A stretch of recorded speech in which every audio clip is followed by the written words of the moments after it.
Arda'nın Mutfağı YouTube kanalıma hepiniz hoş geldiniz. Bugün size dünyanın en kolay tatlılarından bir tanesi olan supangile yapacağım. Biliyor musun supangile ne demek? Puding mi? Supangile'nin Türkçe karşılığı ne? Bravo. İngiliz çorbası. Niye buna böyle bir isim vermişler? Süper kolay bir tarif. Bir kere öncelikle böyle bir tencerenin içerisinde 1 litre kadar süte ihtiyacınız var.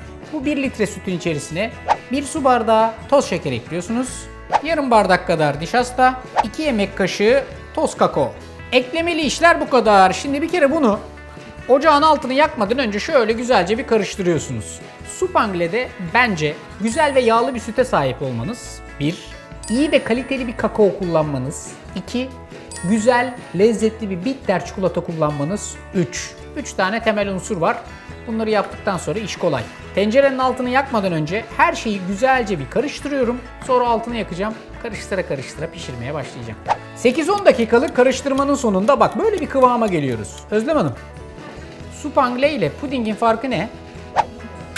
Öğrenmek istiyor musun? Supangile birazcık daha böyle hafif İngiliz çorbası dedikleri böyle akışkan, pudingden daha yumuşak kıvamı olan bir arkadaş. Ocağın altını kapatıyoruz ve içerisine yarım bardak kadar çikolata ekliyoruz. Ve çikolatanın tadını patlatmak için küçücük bir parça tuz. Çünkü tuz çikolatanın tadını her zaman çok güzel patlatır. Ocağın altı kapalı. Bu arkadaşı şöyle kenara alıyorum.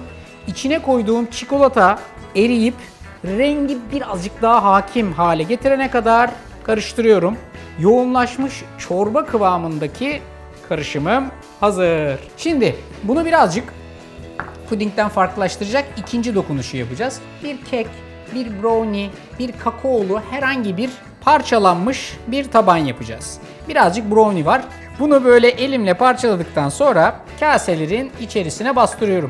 Tabanına böyle hafif bir tokmakla bastırıyorum ki alt taraftaki ile üst taraftaki bunun ısısıyla beraber iyice birleşmesinler.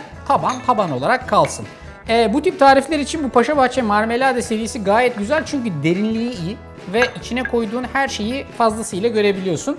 Aynı şekilde tabanı da görebiliyorsun. Şimdi yapacağım şey şu. Supangilemi şöyle güzelce karıştırdım. Hafif akışkan, soğuduğu zaman donacak ama kas katı kıvamda kalmayacak.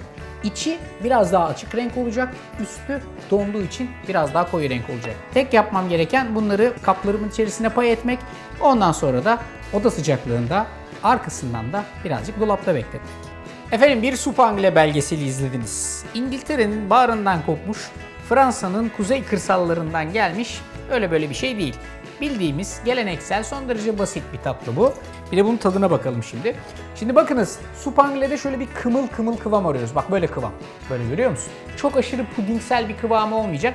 Soğuduğu zaman bile bu kımıllığı elde edeceğiz. Bir de şöyle bastıracağız. Aşağıya doğru hop çekeceğiz. Hafiften böyle ıslak ve